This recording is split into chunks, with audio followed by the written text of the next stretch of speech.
आपने वो वीडियो देखा है कि सदन में खड़े होकर श्री राहुल गांधी जी स्मृति ईरानी जी की तरफ देखते हुए फ्लाइंग किस कर रहे हैं? पूरा झूठ का पुलिंदा है। ऐसा कुछ सदन में हुआ ही नहीं।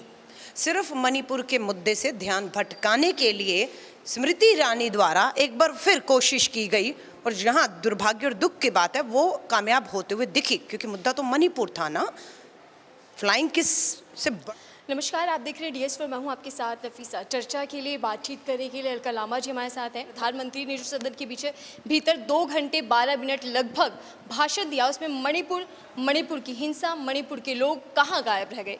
बहरहाल इसके विपरीत एक और मुद्दा चल रहा है, राहुल गांधी का फ्लाइंग किस, जिसको लेकर स्मृति ईरानी के तमाम 7 जो बीजेपी सांसद महिला नेता हैं उन्होंने भी अब शिकायत दर्ज कर दी है। बातचीत करते हैं अलका लामा जी। सबसे पहले तो मैं टिप्पणी उसी पर जानना चाहूँगी जो फ्लाइंग किस को लेकर पूरा मामला चल रहा है, विवाद चल रहा है, उसको लेकर आप क्या कहेंगे, क्योंकि स्मृति ईरानी खूब भड़की इस पर। देखिए, मैं आपसे और आपके दर्शकों से पूछना चाहती हूँ, क्या आपने वो वीडियो देखा है कि सदन में खड़े होकर श्री राहुल गांधी जी स्मृति ईरानी जी की तरफ देखते हुए फ्लाइंग किस कर रहे हैं? पूरा झूठ का पुलिंदा है। ऐसा कुछ सदन में हुआ ही नहीं। सिर्फ मणिपुर के मुद्दे से ध्यान भटकाने के लिए स्मृति ईरानी द्वारा एक बार फिर कोशिश की गई और जहां दुर्भाग्य और दुख की बात है वो कामयाब होते हुए दिखी, क्योंकि मुद्दा तो मणिपुर था ना। फ्लाइंग किस से बड़ा मुद्दा क्या है कि 2 बेटियां जो मणिपुर में सामूहिक बलात्कार की शिकार हुई वो दिल्ली की सुप्रीम कोर्ट की दहलीज पर बैठी हैं, इस समय न्याय मांग रही हैं। प्रधानमंत्री जी नहीं मिल रहे उनसे। प्रधानमंत्री जी मणिपुर नहीं गए 100 दिन जलते हुए मणिपुर पे। प्रधानमंत्री जी की मजबूरी रही कि अविश्वास प्रस्ताव जो है वो विपक्ष लाया, इसलिए मोदी जी सदन में आए, इसलिए मोदी जी को मजबूरन बोलना पड़ा। लेकिन 2 घंटे 13 मिनट पर में से मणिपुर पर मात्र 2 मिनट बोले हैं। वो ये दिखाती है कि प्रधानमंत्री जी की मणिपुर के लिए की संवेदनशीलता और जिम्मेदार कितने गैर जिम्मेदाराना साबित हुए। मुद्दा देश के लोगों को कहूँगी, फ्लाइंग किस है? ये बढ़ती बेरोजगारी, बढ़ती महंगाई है, जलता मणिपुर है, धर्म की आग में झोंका गया हरियाणा है, चीन का लगातार हमारी सरहदों में घुसकर अपना इंफ्रास्ट्रक्चर खड़ा करना है, किसानों की आय दुगनी नहीं, एमएसपी पे कानून नहीं है, है ना, रुपया अर्थव्यवस्था गिरी हुई है। जुमलेबाजियों से आप देश चुनाव जो है वो जीतते आए, लेकिन गलतफहमी है कि अभी फिर आप जुमलेबाजी करेंगे, मुद्दों से भटका देंगे और श्री राहुल गांधी जी को एक बार फिर से घेरने की कोशिश आप कर रहे हैं, क्योंकि वो मुखर आवाज़ दोबारा से पार्लियामेंट में गूंज रही है। आपने अधीर रंजन चौधरी जी, नेता विपक्ष लोकसभा में, उनको निलंबित कर दिया।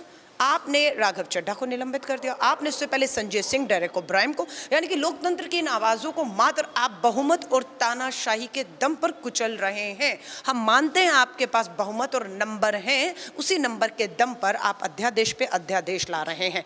बताइए ना, 24 में चुनाव जीत रहे थे तो क्यों घबराहट हो गई? क्यों आपने मुख्य चुनाव आयुक्त की और उनके सदस्यों की नियुक्ति से चीफ जस्टिस ऑफ इंडिया को बाहर कर दिया?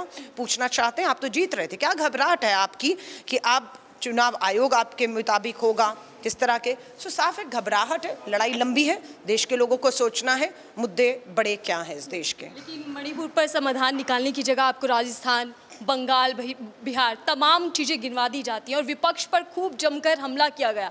क्या मुद्दा कल विपक्ष था, जो हमने देखा कि करीब 2 घंटे विपक्ष को ही कोसते गए?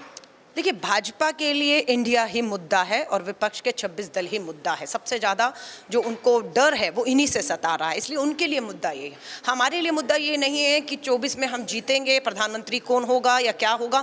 हमें चिंता है आज जलते हुए मणिपुर और देश के ज्वलंत मुद्दों के ऊपर। हम इसी पर अड़े रहेंगे। श्री राहुल गांधी जी ने जो प्रेस कॉन्फ्रेंस की उसमें यही तो बताया, कहाँ थे प्रधानमंत्री, कैसे ठहाके मार के हंस रहे थे प्रधानमंत्री जी, किस तरीके से 90 मिनट तक उन्होंने मणिपुर का मां नहीं बोला, किस तरीके से नारेबाजी, अटखेलियां और सब कुछ हो रही हैं। लग रहा था कि मणिपुर के ऊपर बोलने आए हैं प्रधानमंत्री जी। और कब बोले? जब विपक्ष ने मणिपुर 90 मिनट तक कहा और वो नहीं बोले, और जब विपक्ष ने वहां से हाउस से बॉयकॉट किया तब उसके बाद प्रधानमंत्री जी ने मणिपुर बोला और वो भी 2 मिनट के बाद खत्म कर दिया। अलका जी, फ्लाइंग किस को विवाद बनाते हुए क्या ये कोशिश की जा रही है कि राहुल गांधी की छवि खराब की जाए, उनकी छवि को धूमिल किया जाए? राहुल जी की छवि भारत जोड़ो यात्रा के बाद इतनी मजबूत हुई है क्योंकि वो इन 4 महीनों में लगभग जो है कन्याकुमारी से कश्मीर तक 4000 किलोमीटर के करीब जो चले, लोगों ने उन्हें बहुत करीब से देखा है, उनको छुआ, उनसे बात की है, वो उन्हें मालूम है कि कितने गंभीर हैं उनके हर मुद्दों को लेकर। सो राहुल गांधी जी की छवि को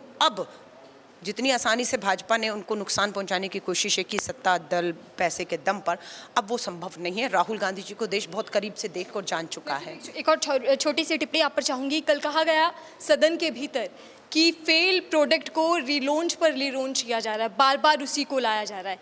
क्यों राहुल गांधी को लेकर निजी हमले जो किए गए कल संसद में, उस पर आपकी क्या राय है? 140 करोड़ देश के वासियों का प्रधानमंत्री सदन में खड़ा होकर किसी दूसरे विपक्ष के सांसद व निजी टिप्पणी करे तो ये उसकी हार और बौखलाहट नहीं तो क्या है? क्या उम्मीद करते थे कि देश को 140 करोड़ का प्रधानमंत्री सदन में जब खड़ा होगा देश की बात होगी, है ना? लोकतंत्र में पक्ष विपक्ष को लेकर साथ, ये हमने अटल जी को करते हुए देखा है। सुषमा जी नेता विपक्ष थी, हमने देखा है सोनिया गांधी जी, मनमोहन सिंह जी के समय पर। लेकिन प्रधानमंत्री जी इतनी कुंठा से भर गए हैं, राहुल गांधी जी के प्रति इतनी नफरत भर गई है कि वो इस तरह के शब्द इस्तेमाल कर रहे हैं, है ना, कि आपको एक सांसद प्रोडक्ट लग रहा है, ये आपकी भड़ास है जो आप निकाल रहे हैं। देश जो प्रोडक्ट आपने बेचा है ना, उसी प्रोडक्ट ने, कहते हैं ना, वो केरोसिन छिड़क दिया था, उसमें तीली वाला जो प्रोडक्ट है वो इसी संगी भाजपाइयों का दिया हुआ है।